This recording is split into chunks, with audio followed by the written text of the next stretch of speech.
Okay, hello everyone. This is Peter Edelman, and I'm a program analyst for the Energy Policy and Evaluation branch of the Office of Community Services Division of Energy Assistance. As you might imagine, we handle LIHEAP over here on the federal level. And on behalf of the Office of Community Services, I'd like to welcome you to today's webinar. This webinar provides a step-by-step overview of the fiscal year 2019 LIHEAP Performance Data Form's first module, which used to be known as the Grantee Survey. Today's webinar will have two presenters. That's Melissa Torgerson and Dan Bausch.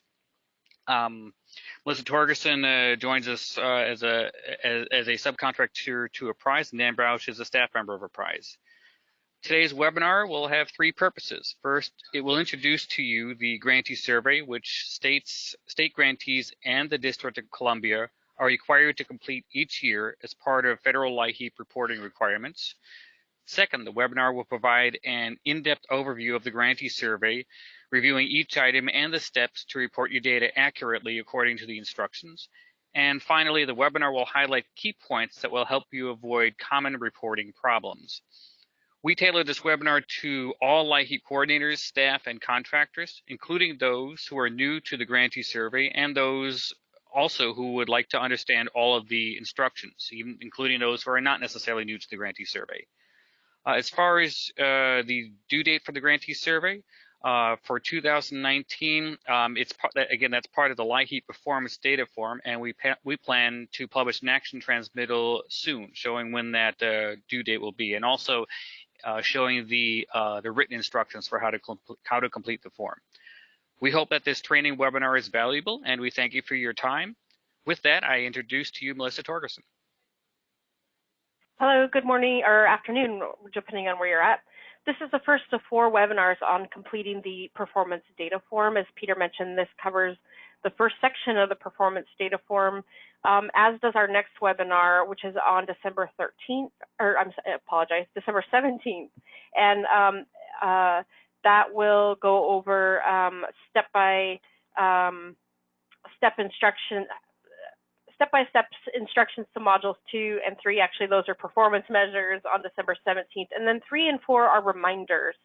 So on Tuesday, January 14th, we'll go over reminders for completing Module 1, this Grantee Survey, and on January 21st, we'll go over reminders for completing Modules 2 and 3. So you can get started, and then in January, if you need reminders on common errors and completing your form, you can go ahead and join us then as well. The structure of the webinar is about 90 minutes. We're going to review key information, so we are going to go in depth. There are slides that are available for download now under the handout section in the GoToWebinar sidebar. So you'll see a handout section, and you can go ahead and click the triangle if you don't see the 2 handouts, but there are 2 handouts there for you. The webinar is being recorded and will be published on the ACF YouTube channel, and additional slides are included at the end of the slide deck with more information. So we won't cover them in the webinar, but they're there for your reading pleasure after the webinar is over. If you have a question, we're encouraging you to ask them as we go through the webinar. You'll notice that there's a number in the corner of each slide, so if you want to reference a particular slide, you can include that number. Submitted questions will be reviewed and responded to at the question breaks. If they're very in-depth questions or related specifically to your state, we'll go ahead and respond via an email. And you can also click the raise your hand button during a break to be called on to ask a question over the phone. The next slide shows you, for those of you who may not be familiar with GoToWebinar, this is where the question box is in the sidebar. You can just type in there. And if your sidebar is minimized, go ahead and click that orange arrow, and that will give you this kind of white bar on the side that will let you ask a question. This is probably my favorite new addition to the slides this year that Dan put in here. For those, there's 70 slides in the slide deck, and so if after the webinar you want to go back through and focus on a particular area, what we've done is kind of given you this table of content, so you can go through and pick out the particular slides that have particular content based on what you need to know. With that, we're going to start with a poll. And so the question we want to ask you all is, how confident are you that you understand how to completely or correctly complete Module 1, the Grantee Survey of the Performance Data Form.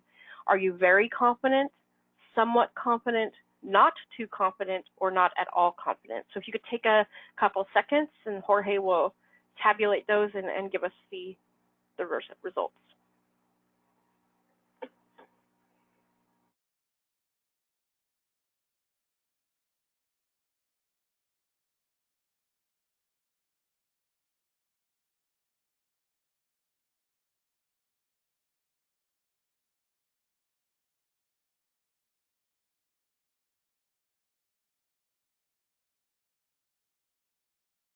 All right, so as you can see from the results, a quarter of you are very confident, so this will be helpful in going over some key reminders in areas where you may have some lingering questions. Same with the somewhat confident folks.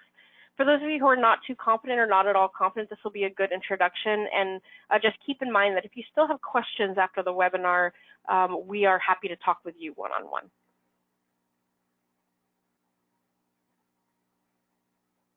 Now we're going to jump into section 1, which is basics of the LIHEAP performance data form. Hi, everyone. This is Dan Bausch. As Peter mentioned, the performance data form is an annual report that state grantees in the District of Columbia must submit to HHS. The performance data form is really 3 separate modules. Module 1, also called the Grantee Survey, is asking for fiscal information. It's focused on dollars that you received and how those dollars were obligated for use during a specific federal fiscal year. Module 2, the performance measures module, will be the focus of the webinar on December 17th, and that's focused on LIHEAP impacts related to energy burden and maintaining or restoring energy service. And then there's a third module, which is optional, that allows grantees to voluntarily report additional performance data. The data that is reported each year in the performance data form is reviewed, compiled, and published in the annual LIHEAP report to Congress, as well as a LIHEAP data warehouse on the performance management website. So this data does become part of the public record about how states have used their LIHEAP funding over time, over different fiscal years. So what has changed from last year if you have worked on the performance data form in the Grantee Survey before? There have not been any changes to the performance data form for fiscal year 2019 from fiscal year 2018. The layout is the same. The data elements that you're asked to provide are the same. And so there's a link here on this slide if you've downloaded the handout that you can go to review the instructions document that was published last year. And we would also encourage you to look back at last year's Grantee Survey and any information that you received from a prize when they reviewed your survey, so that you'd be able to understand the issues that came up and how to prepare to avoid them this year. As Peter mentioned, HHS is working to publish an action transmittal for the fiscal year 2019 performance data form. But the due date is January 31st. This is the regular due date that has occurred in the past, has been the end of January, and that is the plan for the fiscal year 2019 performance data form. Now we're going to move on and we're going to do some overarching rules for reporting information in the Grantee Survey. So the Grantee Survey is focused on fiscal data. That includes 4 different components. The first is the sources of LIHEAP funds. This is the federal LIHEAP dollars that you received for obligation during fiscal year 2019, or funds that you carried into fiscal year 2019 from fiscal year 2018. So the report asks you how much in dollars you got from each different source. Second, the report asks how those funds were obligated for use. How much went to heating assistance, how much went to crisis assistance, how much went to administration and other categories. Third, the report asks you to indicate information about the average household benefit amounts that you provided for each type of assistance. And we'll talk about that and how to calculate and report that. And then the report also asks you to report the maximum income cutoffs that you used for each type of assistance. And those are based on the income eligibility guidelines that your state selected for use during fiscal year 2019. So this rule for reporting kind of applies for all of your reports. Report data according to the official instructions. Furnish information for the appropriate fiscal year reporting period. This means that even if you run on a, say, calendar year or a different program year, that you need to be using data for the federal fiscal year reporting period. Provide a consistent report where total sources of funds equal total uses of funds. You know, when I go out and do training and technical assistance, the best way to describe the Grantee Survey is you're recording the funds in and recording the funds going out. So it's almost like balancing your checkbook for the year. And then explaining any unique program features or nuances in the notes section. And we're going to explain examples and places for you to do these throughout the webinar. We'll go to section 3 now, which is estimated sources of LIHEAP funds.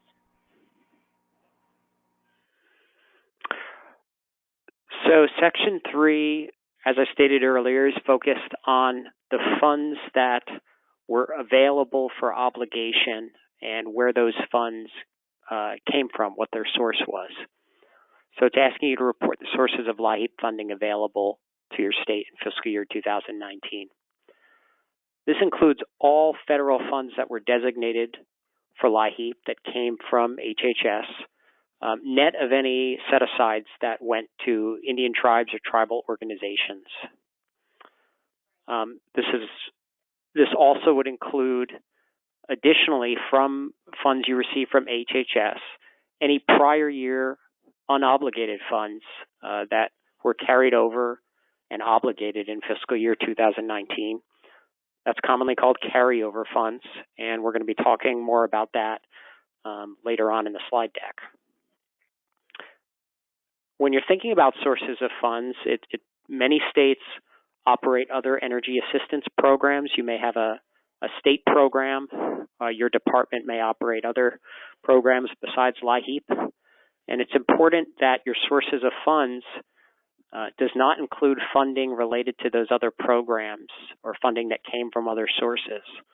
So you should not include funds that were non-federal, like leveraged state funds. You would want to also exclude federal funds that were designated for LIHEAP for prior fiscal years, such as fiscal year 2018, that were already obligated in fiscal year 2018, even if you hadn't actually issued them as benefits until fiscal year 19 came along. We'll talk a little bit more about that later as well. And you also would not include funds that were dedicated as set-asides to Indian tribes or tribal organizations. This is what Section 3 looks like in the performance data form in the Grantee Survey module. There are a total of 10 different lines in the report for sources of funds. But the good news is for fiscal year 2019, there are only 3 of these fields that are applicable and that you need to enter information for. And we're going to talk about those first. So line 1 is the block grant allotment. This is kind of the big guy, the big cheese of all of these different lines. It contains the state's FY 2019 LIHEAP block grant allotment, net of any set-asides to Indian tribes or tribal organizations. So these are the primary funds that you receive every year from the federal government. The field is pre-populated by OCS when you go into the form, and it's locked from editing by grantees. However, we can't underscore this enough that you need to go in and compare the amount that OCS has included in this line against your fiscal records to confirm it is correct. A few years ago, we had one state that caught a discrepancy, and it turned out that all of the states were off, but only one state caught it. And so really talk to your fiscal folks, have them look at this number and make sure that it matches what you have in your fiscal records. Line 3 is the next line that's going to be populated for FY 2019, and it contains the block grant reallotment. Reallotment funds are those funds that HHS releases after determining prior year funds that are available for redistribution. Once again, this field is pre-populated by OCS and is locked from editing, but you should go in and be comparing this amount to your fiscal records, and if you see a discrepancy, you should be calling OCS, your liaison, right away.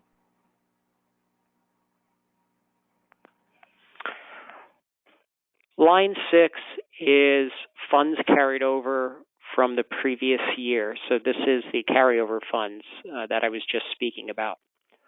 For the fiscal year 2019 Grantee Survey, this field is asking you to report funds that were made available to your state for use in fiscal year 2018 that you did not obligate, that were unobligated, and that you chose to carry over for obligation into fiscal year 2019. And your state may have these funds or it may not. This field gets pre-populated by OCS using the data that was reported in your prior reports for fiscal year 2018. However, this line can be edited by grantees, and if it's necessary, you should edit the pre-populated amount to reflect the funding amount that you did carry over into fiscal year 2019. So what are carried over funds? Well, the LIHEAP statute allows states to hold up to 10% of funds payable to the state for a specific fiscal year for obligation in the following fiscal year. That means that your state may choose to carry over funds from one fiscal year to the next fiscal year that are within that 10% threshold. And line 6 is where you would report those unobligated FY18 funds if your state did choose to carry over funds from FY18 into FY19. Now, just to be clear, that does not include funds that were obligated in FY18, but they were not but you didn't expend them during FY18. And what an example of that is you may have a certain amount that you obligated for heating assistance, but not all of it was expended as benefits during fiscal year 2018. So up through the end of September during during calendar year 2018, you may have expended and issued benefits with those funds in October or November, which are technically during fiscal year 2019.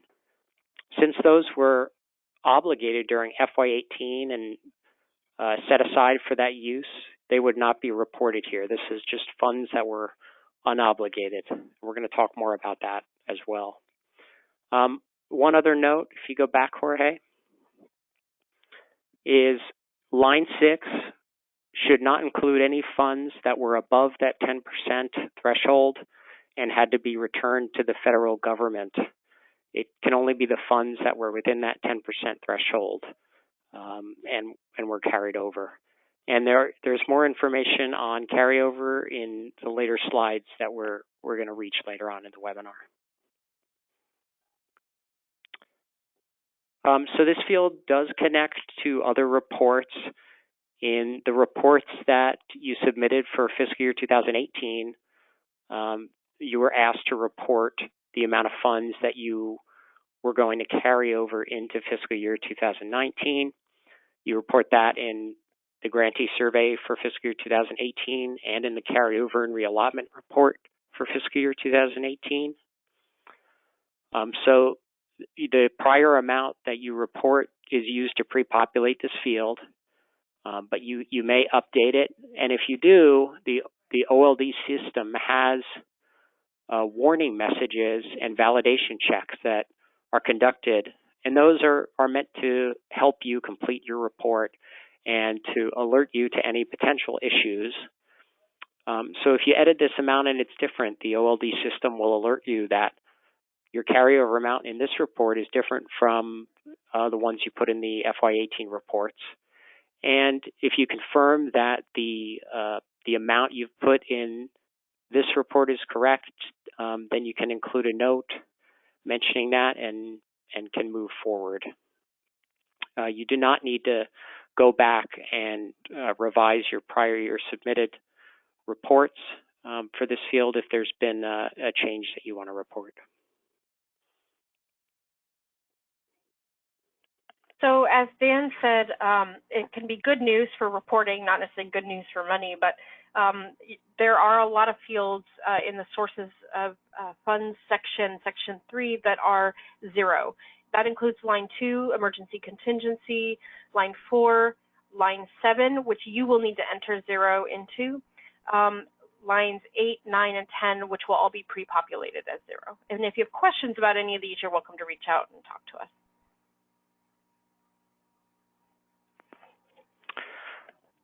So at the end of section 3, there is line 11, which is the sum of items 1 to 10.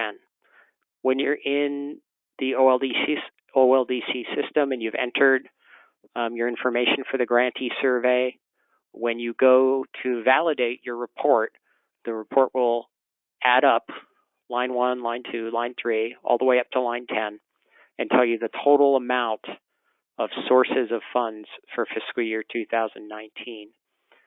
You can't edit that. It's an auto-calculated field, but it's going to be important because that number that pops up in line 11 needs to match the number that pops up at the end of section 4, your uses of funds. So I will steal Melissa's thunder and say that the Grantee Survey is about funds that came in that were available, and then how those funds were obligated and went out. So the total should match.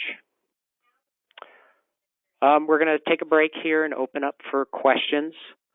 So if you have a question, you can submit it through the chat function of GoToMeeting or GoToWebinar, and Jorge will get the question.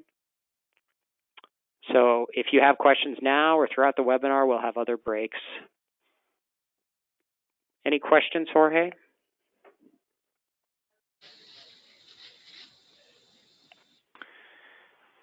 Yes. I'll read you the first question. I remember going back and updating previous years' carryover and reallotment reports and sometimes previous years' grantee surveys. But based on what you just went over, it looks like I don't have to do that anymore. Is that correct? That's correct. When we get to the next part of the webinar focused on uses of funds, we will talk about revisions you may need to make to your carryover and reallotment report. But for sources of funds, if there's a difference in that field, then you do not need to go back to your prior year reports. And that brings up one point I forgot to mention, which is important with the Grantee Survey, is that it is not a fiscal auditing report. It's meant to be a report that provides information on the sources and uses of funds, but it's not a audit report in that sense. Okay, there's another question. Someone's asking for the due date to submit the grantee survey. The due date is January 31st, 2020. And then there's one more question.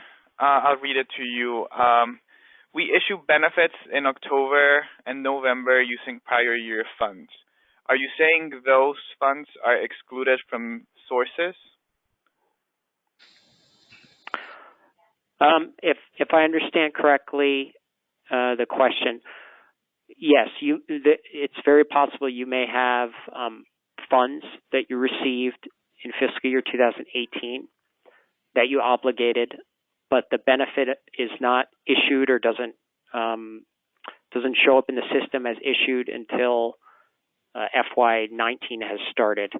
And yes, those funds would not be counted in sources of funds. The sources of funds in Section 3 is focused on the funds you received from HHS for fiscal year 2019 and the funds that you didn't obligate in fiscal year 2018 and carried over for obligation in fiscal year 2019. And if you have more questions like that, definitely reach out to Melissa or I, and we'll do our best to address your question. Okay, there's no more questions for now. Okay. Now we're going to move on to Section 4, Estimated Uses of LIHEAP Funds. Okay, so this section, what we covered before, Section 3, was all of the money coming into your program, either directly from OCS or that you unobligated funds you carried over from 2018 into 2019. But this is going to talk about how you are using all of those funds. And when I say using, we mean obligated. And so we're not going to spend a lot of time. There are a lot of resources out there on what obligated means, but we're not talking about expenditures. We're talking about the amount that you allocated to your subgrantees or that you tied up in contracts during 2019, and that could be spent in 2020, as Dan just mentioned. So uses of funds should include all funds that were obligated for use during fiscal year 2019, which is from October 1 to September 30. Include funds carried over from FY 2018 but obligated in 2019. Include funds obligated in 2019 even if they're expended in 2020. And once again here, the term obligation may be different for each state that defines it, but in some or many cases, obligated funds may not actually be expended until after the end of the fiscal year. What this section should not include is funds that were not obligated by the end of 2019 that will be returned, so that maybe go over your 10% carryover cap, and funds that were obligated in 2018 even if they were expended during FY 2019, which is what Dan just talked about.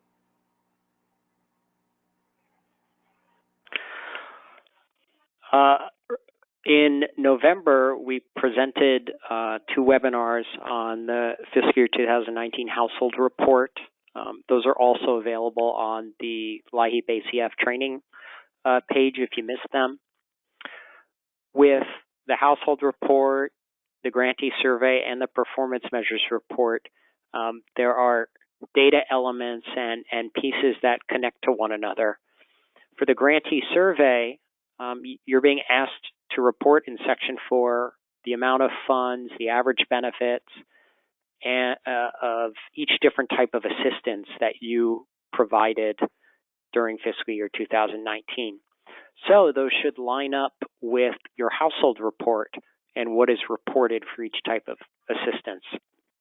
For example, in your household report, if you report that 300 households received year-round crisis assistance, we would expect that in your Grantee Survey there would be information entered for total funds and average benefits for year-round crisis assistance. If you look toward the bottom of the slide, there are situations in which that may not be the case. So if you obligated $0 for a type of assistance, that's reported in your household report. That would be a situation to add a note. For example, maybe you served 100 households with the type of assistance, and you have 100 in your household report for that type of assistance, but the funds were actually obligated in the prior year, fiscal year 2018, and were not expended until fiscal year 2019. You'd add a note just explaining that.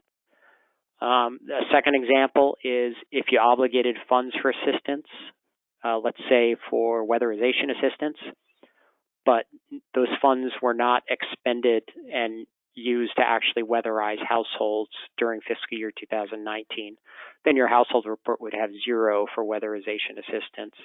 But since your grantee survey has funds that are reported, that would be a situation to add a note to explain that. Now we're going to go into each line in Section 4 and talk about them. The first part is Part A, which is each type of LIHEAP assistance. So we're going to be talking about Part A, Column 1, which we're looking at the total funds and award funds in each of the rows here for different elements of your program. So you go to the next slide. We're going to start with line 1, which is heating assistance benefits. This is where you're going to indicate the amount of funds obligated for heating assistance benefits in the FY 2019 in the first column. Remember, this is not about money you spent. This is about 2019 funds.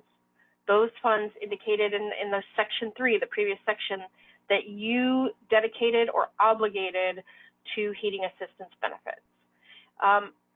These include, heating assistance benefits include those funds allocated for regular heating assistance used to pay a share of a household heating bill. It can also include funds for non-crisis heating assistance, such as furnace repairs or replacements done on a non-emergency basis. If you use money or obligated money towards things that were non-crisis heating assistance that were not direct bill payment, we would like you to add a note that describes that and indicate the amount of funds used for it.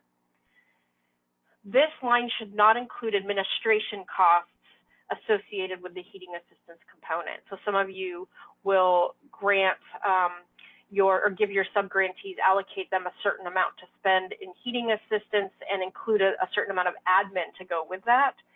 This line is only program-related costs.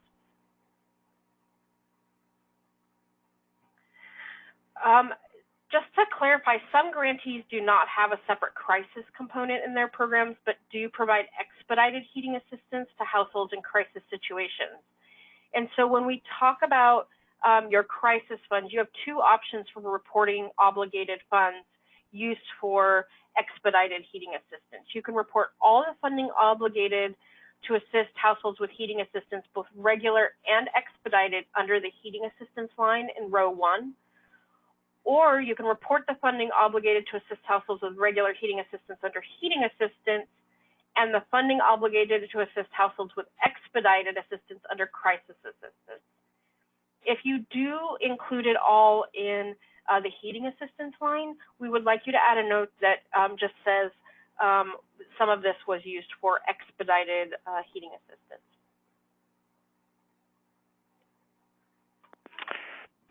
Line 2 is focused on cooling assistance benefits. You'll see some themes as we go through these slides.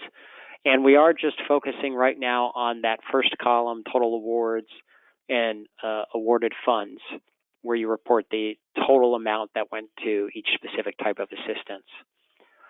So cooling assistance, funds allocated for cooling assistance would be for your regular cooling assistance program, and cooling assistance programs are used to pay a share of a household's cooling bills. There are some grantees who offer assistance that isn't related to paying a share of the household's cooling bill, but is related to providing cooling assistance, and that would include things like air conditioner installations. If those are done on a non-emergency basis, they are not crisis related. they should be included with a note if you're offering that type of assistance under cooling assistance. Please add a note that just describes that and indicates the amount of funds for that use. And as with heating assistance, you should exclude the cost of administering the cooling assistance program. We're going to later on talk about where to put administration funds. So now we're going to talk about crisis benefits, and you can see that this is one element with many sublines, and so we're going to kind of walk through that. So crisis assistance is a type of assistance that's provided no later than 48 hours or 18 hours in life-threatening situations after a request for assistance. You all set your own criteria for this program element. It's defined in your model plans. And crisis reporting in the household report should be consistent with the model plan. It should also be consistent with the Grantee Survey. And crisis benefits in the Grantee Survey can be reported under 4 different categories: winter crisis, summer crisis, year-round crisis, and other crisis. And so we're going to dig into that. When we talk about winter crisis benefits, we're talking about any funds obligated to delivering winter crisis to household. It typically includes crisis assistance provided under the same timeline as your state's heating program. Now, that's typical, not always the case, though. Just as with our regular heating and cooling, we want you to exclude the cost of administering. So these are the administration costs associated with the crisis assistance component. Examples of winter crisis assistance include bill payment assistance and could also include emergency fuel delivery. Summer crisis benefits are funds obligated to delivering summer crisis assistance, and it usually falls, just like winter, under the same timeline as a state's cooling assistance program. Once again, we're going to talk a little bit later about where to put your administration costs, but this includes only those program funds obligated to the crisis assistance component. And examples of summer crisis assistance could include bill payment assistance, usually in a situation where it's after disconnect or disconnect notice, or there's some other crisis emergency as defined by your state. When we talk about year-round crisis, some of you have, anyone can come in throughout the year to get a crisis benefit, and so this is just something other than seasonal. We already talked about expedited or fast-track heating assistance in a crisis situation, so for that you'll want to look at slide 33. As with all the others, we're not talking about the money you obligated towards the administration costs. This is only program costs related to year-round crisis. And this includes, similar to heating and cooling, bill payment assistance after disconnect notice, or some other crisis defined by your state, and emergency fuel delivery in the same situation.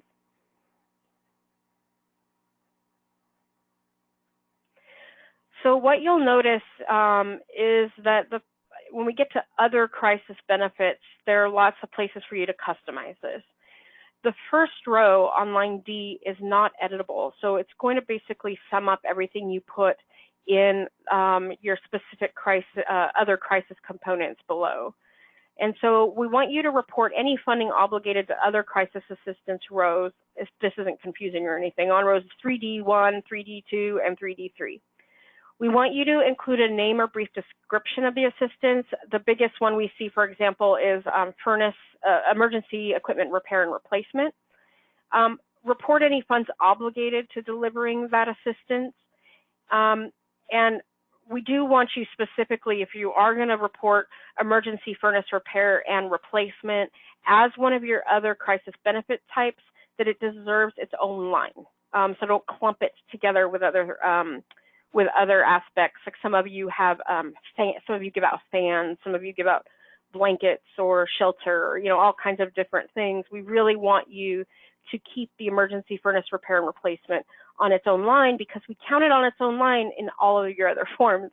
And so that's an important distinction.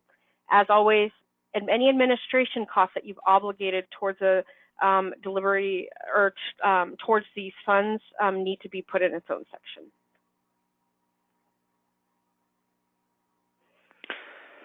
Line 4 is where you report on weatherization benefits.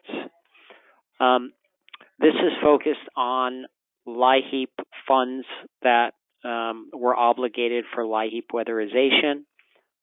That's low-cost residential weatherization or other energy-related home repairs.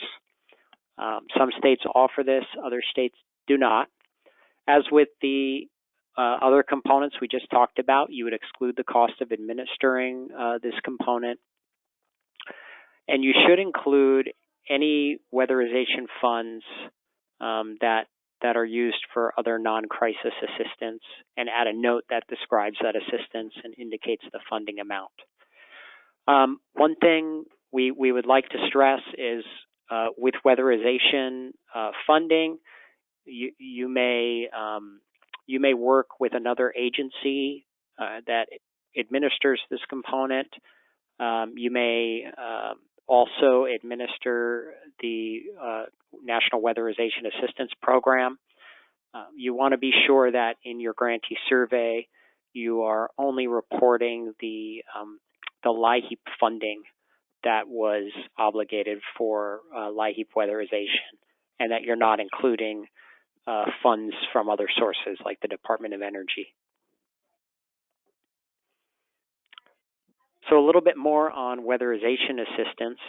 The LIHEAP statute limits the amount of LIHEAP funds that can be spent on low-cost weatherization or other energy-related home repairs to 15% of LIHEAP funds. HHS may grant a waiver that raises this limit up to 25%. And if that's the case for your state, please include a note in the notes section of the grantee survey that indicates that you received that waiver from HHS in fiscal year 2019. There are several uses of LIHEAP funds like this that are limited to a certain percent of funds allocated or funds payable, so that you'll see those two terms in the instructions and in the LIHEAP regulations. For fiscal year 2019, funds allocated and funds payable are the same, and they are the sum of your LIHEAP block grant allotment amount for fiscal year 2019 and the reallotment funds that were issued by HHS for use in fiscal year 2019. Now we're going to move from the total funds column over to the right to the average household benefit column. So for each of those assistance types we just talked about, heating assistance, cooling assistance, crisis assistance, you're asked in the grantee survey to report the average household benefit amount for each type of assistance.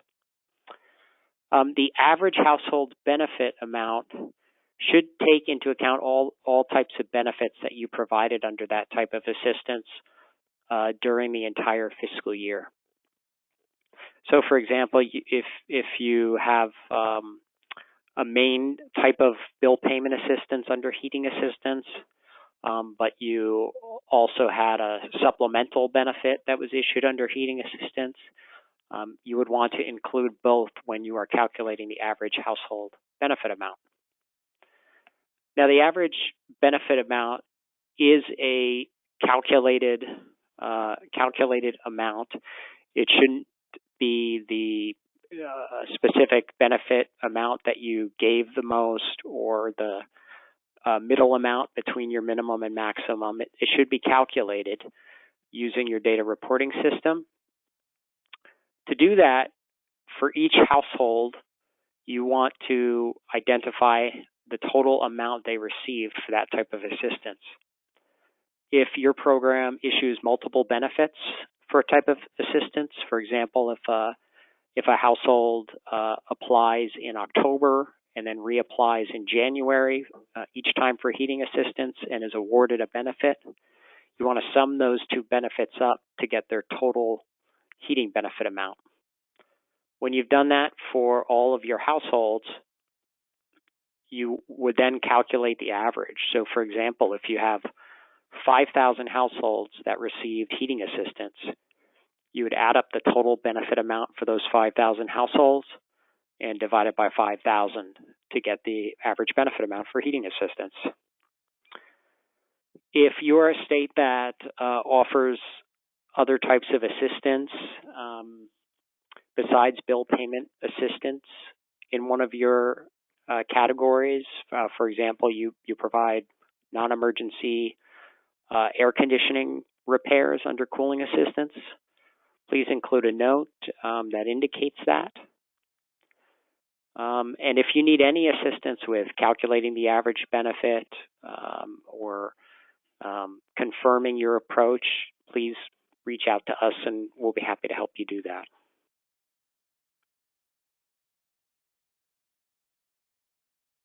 So the next section we're going to talk about, or column we're going to talk about, is column 3, which is the maximum annual dollar income. So if you go to the next slide, in the third column of this section, the report is asking you to list the maximum annual or annualized dollar income cutoff for a 4-person household that was in effect at the beginning of FY 2019. And the poverty guidelines that were in effect at the beginning of FY 2019 were the 2018 HHS poverty guidelines. If your LIHEAP program component began after the release of the 2019 federal poverty guidelines and you use them, the grantee may choose to put those into your report. So for example, if for those of you who run unique heating and cooling programs, some of you may have used the 2018 poverty guidelines for your heating program and may have switched over to the 2019 poverty guidelines for your cooling program, and you're welcome to put in the 2019 guidelines into your cooling section of your grantee survey report. We do ask that you note that, though. So if you did use a different set of poverty guidelines for different components of your program, we ask that you note that in the notes section. With your maximum income cutoff amounts, that's a situation where in your model plan prior to the fiscal year getting underway, you report what your guidelines are going to be that you're going to use for income eligibility. So if you have questions about that, you should look at your model plan and can also reach out to us about that.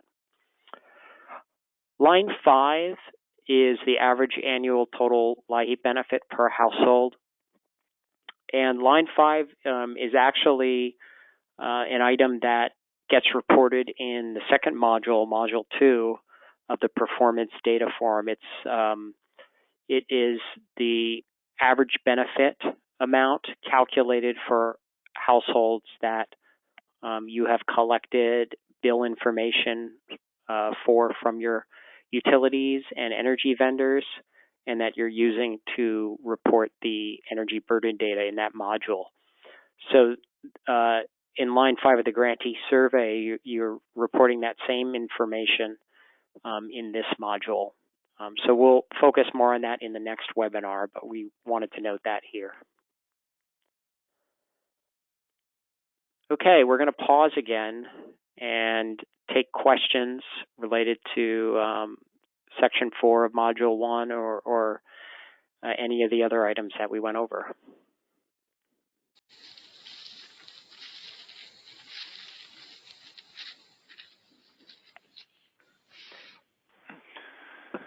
Hi, so we have a few questions. Okay. The first question is, are there examples of what is considered life-threatening?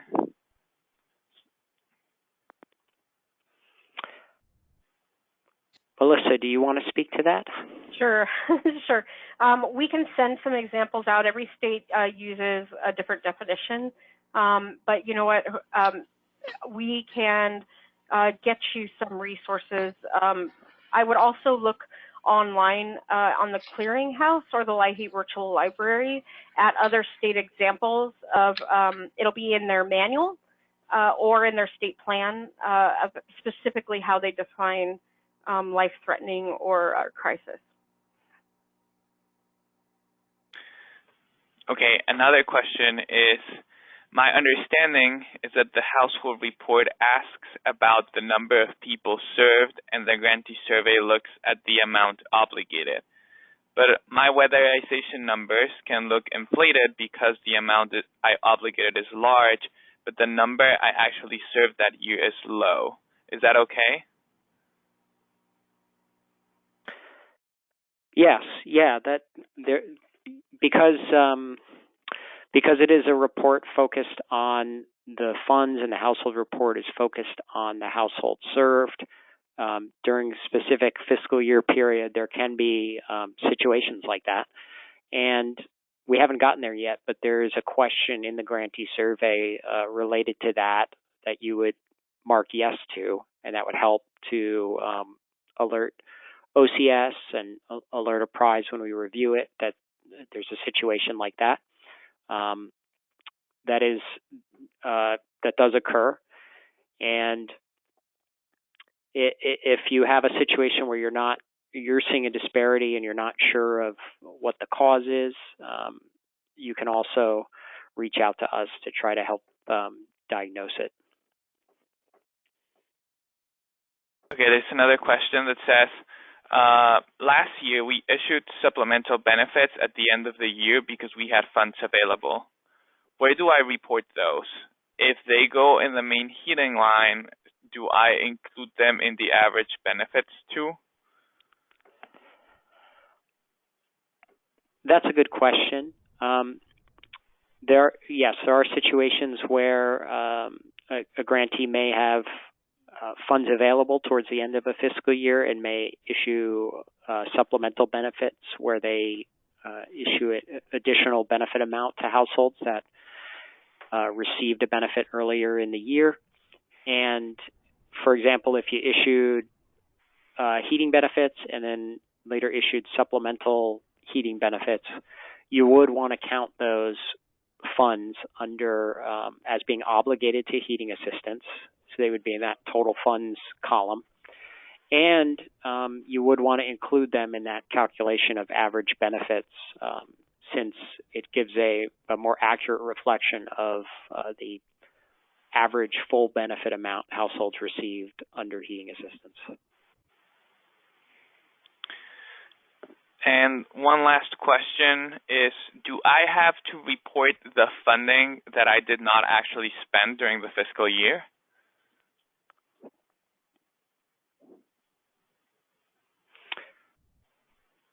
You have to report under uses of funds, you have to report how you obligated funds that were available. So if you obligated funds for cooling assistance, based on how your state defines obligation, but not all the benefits were paid out during fiscal year 2019, you'd still report those funds in Section 4 since they were obligated.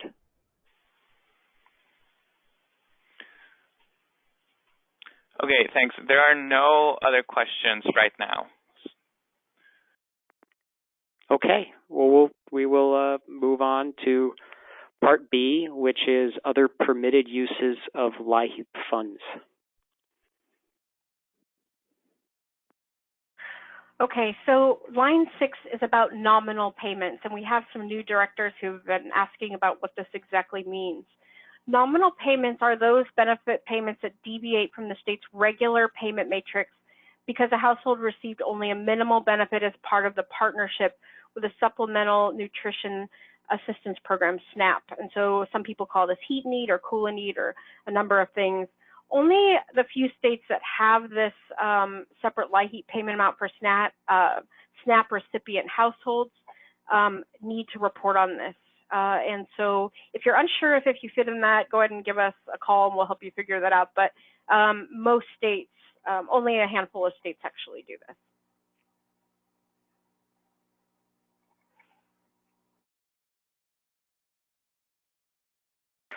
Line 7 brings us back to carryover funds, and this is the second part of the Grantee survey where you're asked to report information related to carryover funds.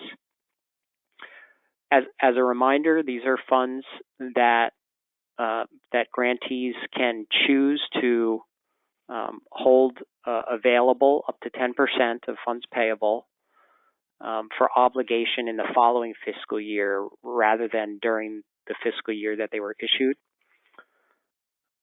This means that states may have those unobligated funds that are going to be carried over for obligation in the next fiscal year.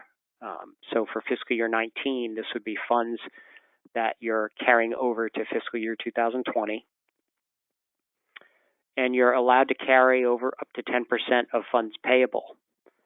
If unobligated funds exceed that 10% amount of funds payable, then those funds must be returned to the federal government. Next slide. So what should line 7 include? Line 7 includes those unobligated FY 2019 funds payable. It shouldn't include funds that were obligated in fiscal year 2019, even if they were not expended during fiscal year 2019. So it's not funds that haven't been paid out. It's funds that were not obligated that you are choosing to carry over to obligate during fiscal year 2020. And it should, if you exceed that 10% rule and need to return funds to the federal government, you should include a note about that in your form indicating the amount. Now, if this is a situation for your state, then it would cause your total uses of funds in Section 4 to be lower than your sources of funds. So that note would be important. And you still can submit your form if that is the situation that that you're reporting.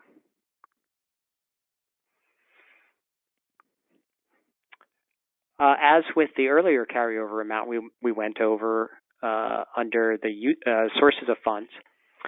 The carryover amount you're reporting in line 7 is connected to another report. This report is the fiscal year 2019 carryover and reallotment report that grantees submit in the summer. However, at the time you completed that report, compared to the time that you're completing the fiscal year 2019 Grantee Survey, you may have an updated carryover amount based on the current information that you have available. And so if that is the situation and your carryover amount has changed from that earlier FY 2019 carryover and reallotment report, then you should submit a revision to your fiscal year 2019 carryover and reallotment report with the correct amount. Now, this is meant to be the best estimate of your carryover amount at the time that you complete the Grantee Survey. So it's important that that updated amount, if it has changed, is reflected in your fiscal year 2019 carryover and reallotment report.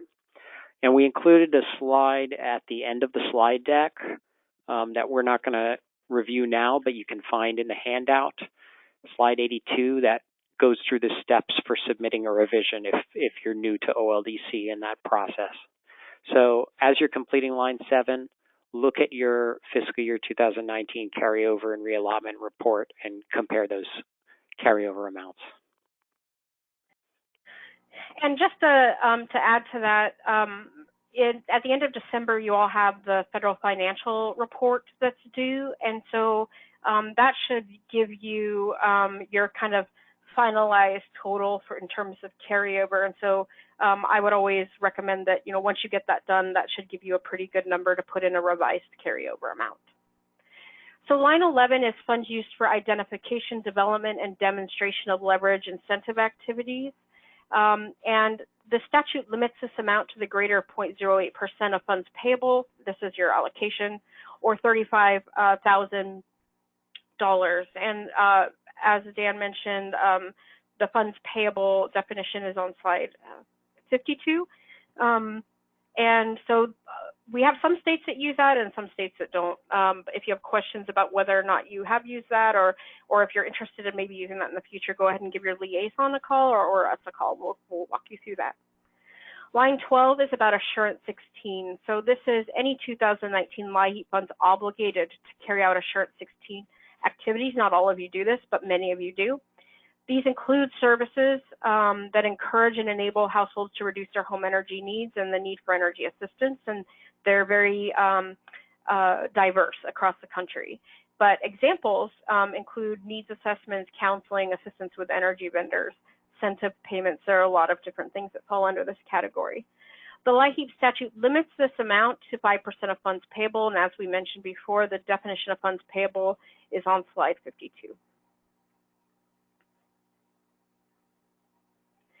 Line 14 is administration and planning costs. So this is the amount of we said a lot in earlier slides, do not include the 10% or whatever admin costs within each program element. We want you to include it in line 14.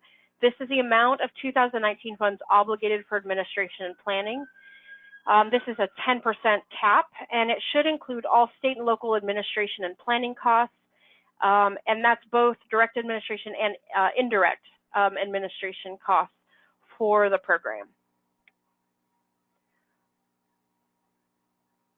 It's really important to understand that grantees have the flexibility to define what counts as administrative planning versus program costs. And so it's important that you take a look at your definitions and make sure you're accurately capturing what's administration in line 14 versus what's a program-related cost, say program delivery or program support, which would go under the amounts obligated in each program element, like heating and cooling and crisis. The cost of administering the state's LIHEAP weatherization assistance is included in this 10% administration field. Many of you, or some of you are new, some of you are more experienced. Those of you who are more experienced know that this form isn't perfect. It doesn't have a space for everything we do. And one of those areas is program-related information technology expenditures. So some of you have spent money on your IT systems in terms of development that are being categorized as program funds, but there's really no place to put that. And so what we advise you to do is to include this in your administration and planning cost total, but add a note that explains that you're including X amount of dollars in the administration line that is actually program-related IT costs. And what that will do is it will trigger a prize to go in and pull that amount out so that we actually can make sure you're only spending 10% in admin. If you need help with this, call us. It can be a little bit tricky. I jumped ahead of myself. The LIHEAP statute limits the amount that states obligate in planning administration to 10% of the funds payable to the state. And once again, that funds payable definition is on slide 52. If a state obligated less than the allowed 10% to administration planning costs in the previous fiscal year, the state may obligate funds received in the previous year and carried over to the current fiscal year to administration and planning costs, which means that when you report the amount spent, it may cause your admin to be over that 10%. And so if your administration and planning costs field is over 10% for any reason, whether it's because you're including program-related IT costs or because you're carrying over some of your admin from the previous year, you need to include a note to explain why. Otherwise, you can plan on getting a call from us.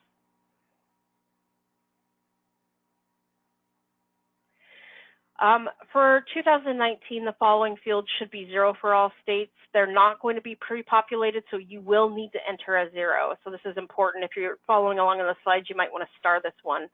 Line 8, unobligated emergency contingency funds should be 0. Line 9, the leveraging incentive award obligated in the next year. And line 13, the REACH program, all should be zeroed out in section 4.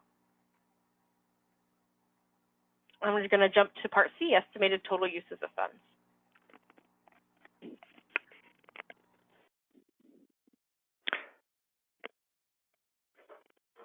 Okay.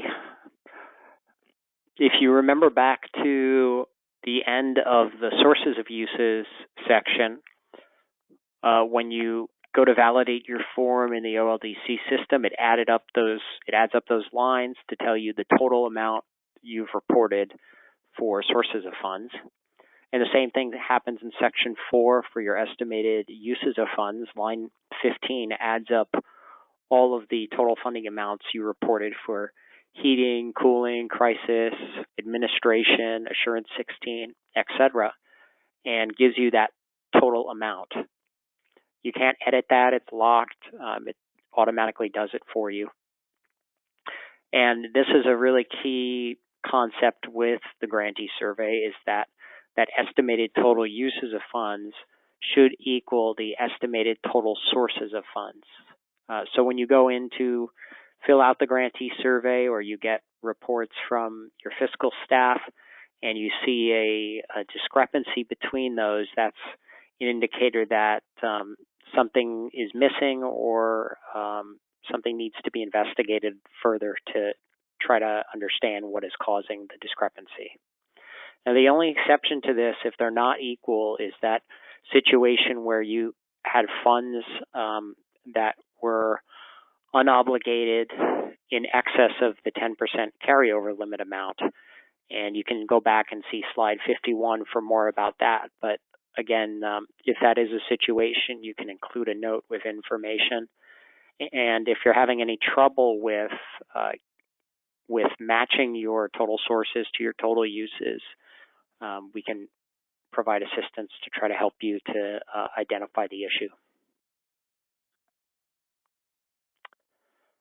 So there are also two questions in this section that are yes/no questions. The first is question 1, households assisted in subsequent fiscal year. This question is asking you to indicate if you've obligated funding for a specific type of assistance in fiscal year 2019, but that funding is going to be used to serve households in fiscal year 2020.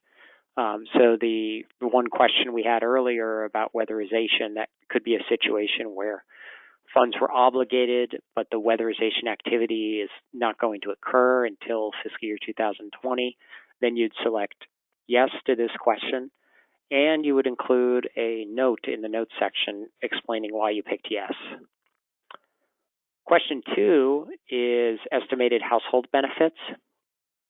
You remember when I was talking about that middle column, average benefit amounts, describing how that should be a calculated amount from your data reporting system. But there are situations where there may be a unique nature to your program that means you cannot directly calculate those benefits.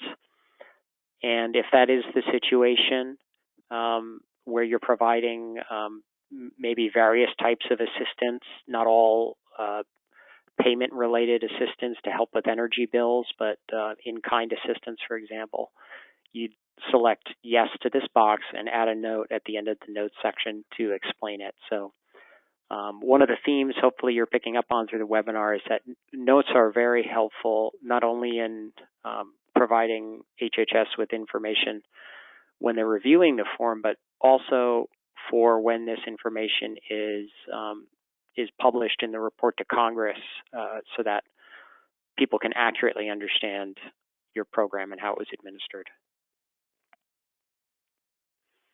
Now we're going to move on to some final reminders and then open it up for questions again. So once again, this report is due in OLDC on January 31st, 2020. This includes what we've talked about today, Module 1, the Grantee Survey, as well as Module 2, Performance Measures, which is what our next webinar will focus on.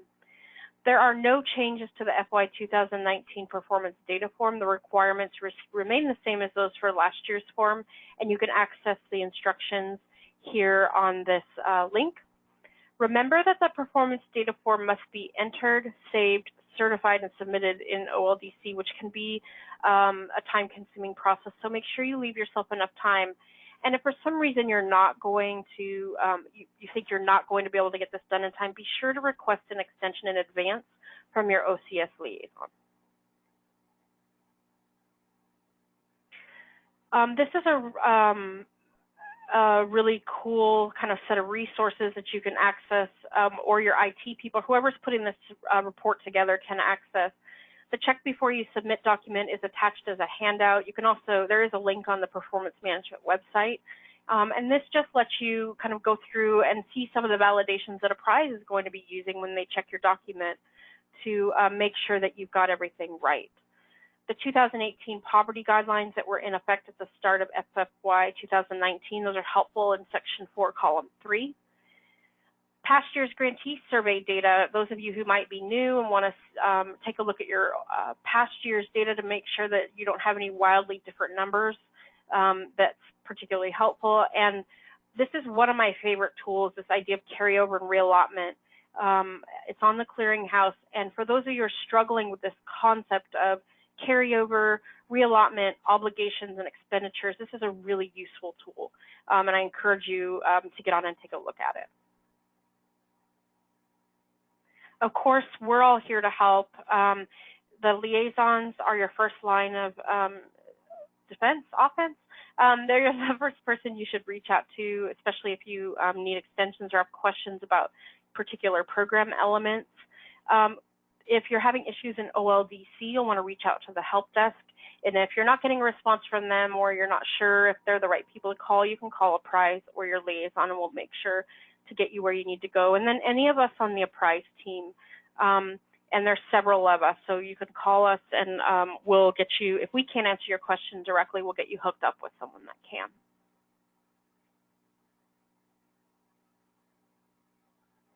And now I think we're going to take questions, right, Dan? Yes, let's take some questions.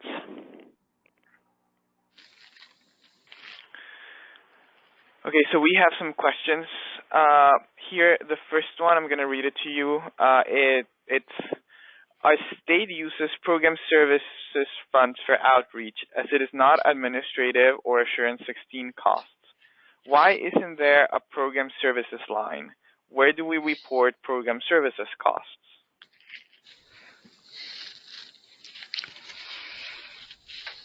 Dan?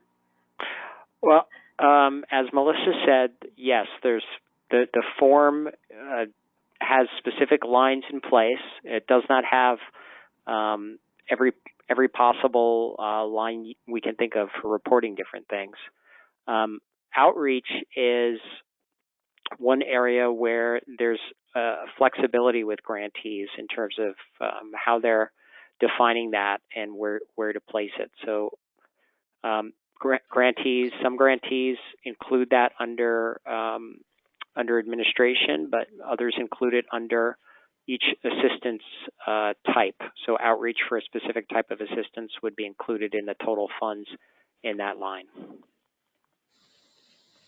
And so if you're still wondering, you know, I have this set amount of outreach that we allocate out to our subgrantees, and it falls across all of our program components, where should I put it? Go ahead and give us a call, and we'll help you figure that out. Another question that we got is, where do you find instructions to submit a revision of the estimated carryover and reallotment report to report the actual carryover? Jorge, I think you can actually navigate to that slide in the deck. It's slide 84. So if you download the slides in the handouts, this gives you the step-by-step guidance to be able to submit a revision to your fiscal year 2019 carryover and reallotment report. If you're having any trouble with doing that, contact us. We'll help you through the process.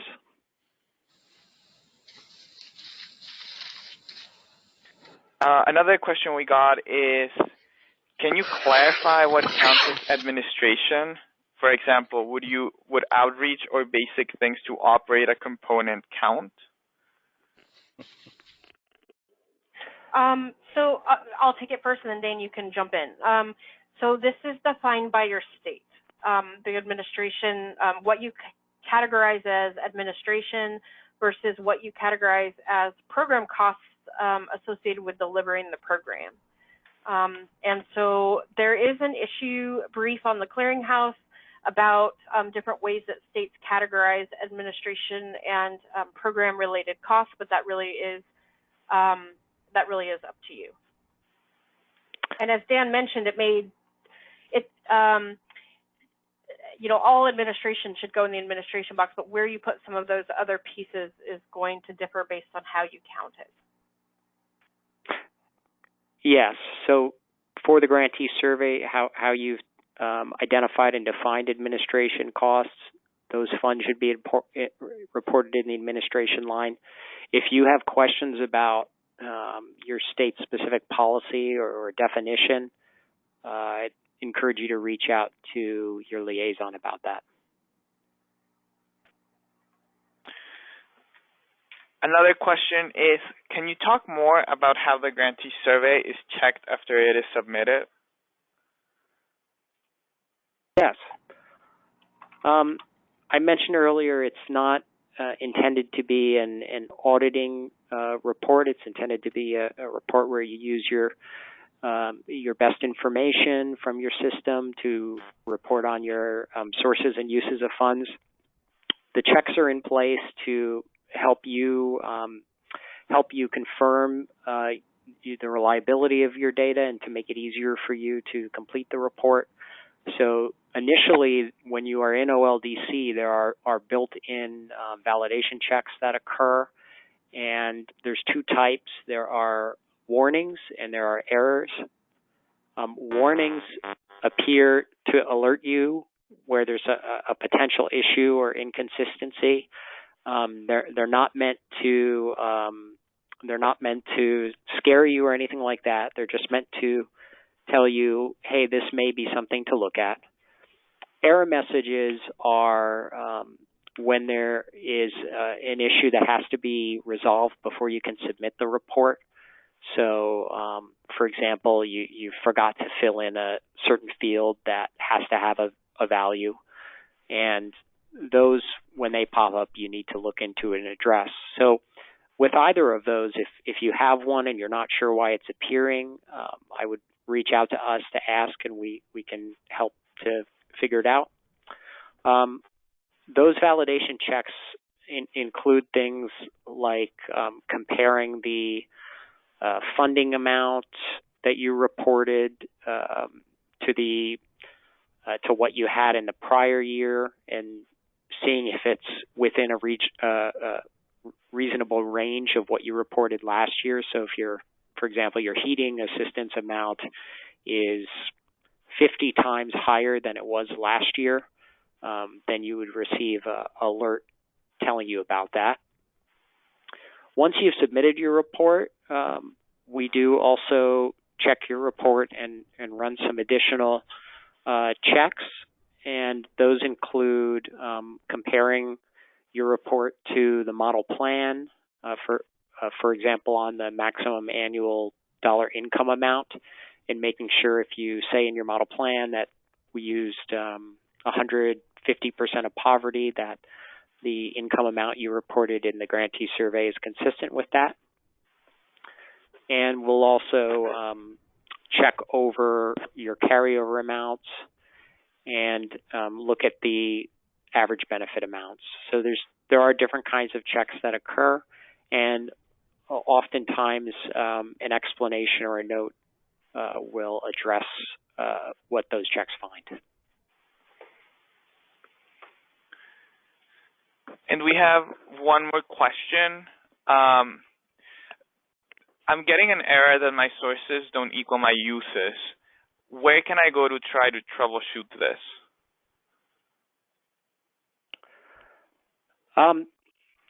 That is something that occurs, and sometimes it's very clear. Maybe there was just a typo or an issue that something forgot to be entered. And then there's other cases where maybe you're new to LIHEAP, or you have a new fiscal system and you're struggling to put all the information together. Sometimes it involves more in-depth things like that, but a lot of the times it's, Melissa, I think you can speak to this too, I think it's related to the carryover amounts and confirming and verifying your carryover amounts. Yeah, I would agree.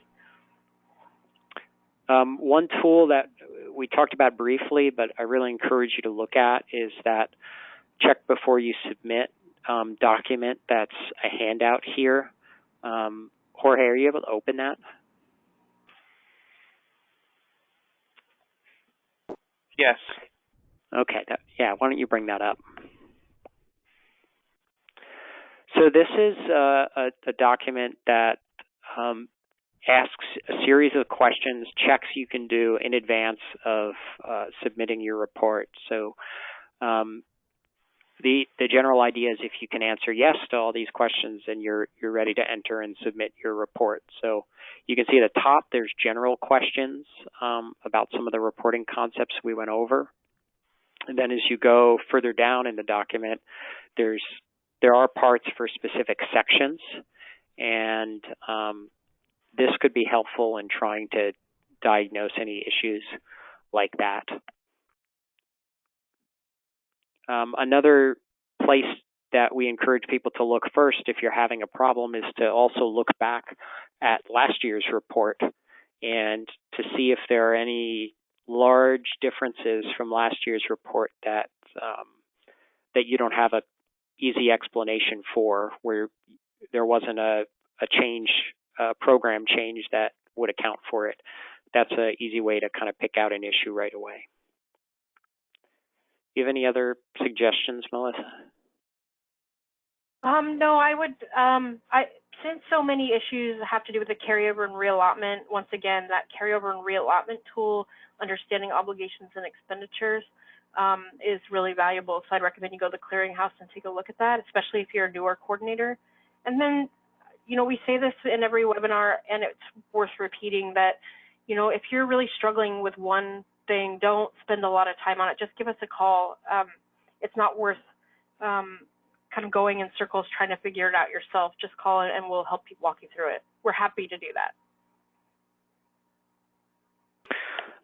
And then one other slide I want to point out, Jorge, if you go there, is slide 80, the very last slide, 86, is OLDC. Also, if you're new to your LIHEAP program, there are resources to help with OLDC if you're having a problem accessing it.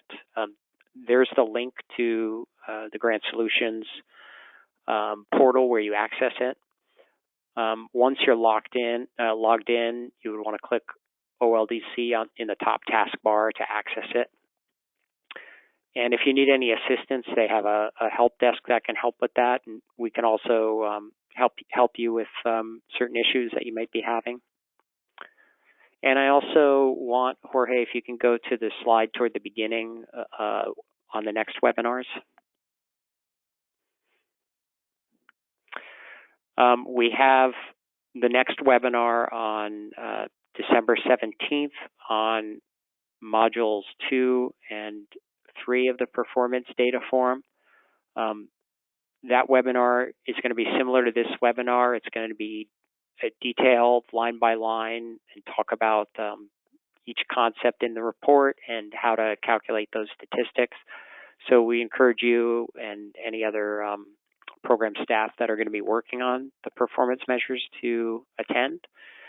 And if you want more information on the Grantee Survey, or you can think of somebody else on your staff who might benefit from this, there's a webinar on January 14th where we're going to do quick 30-minute reminders for completing the Grantee Survey. And then we'll do the same thing for the performance measures later in January on January 21st.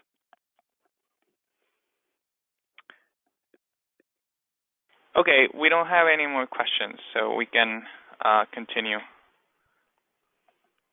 Okay, we are going to do another poll.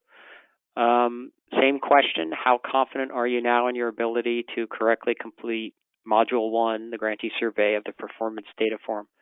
Very confident, somewhat confident, not too confident, not at all confident.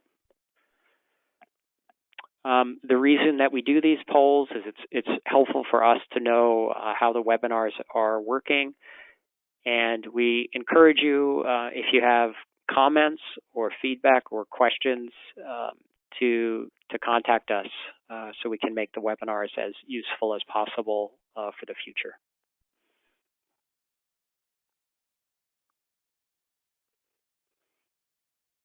Okay, we'll give it another 10 seconds.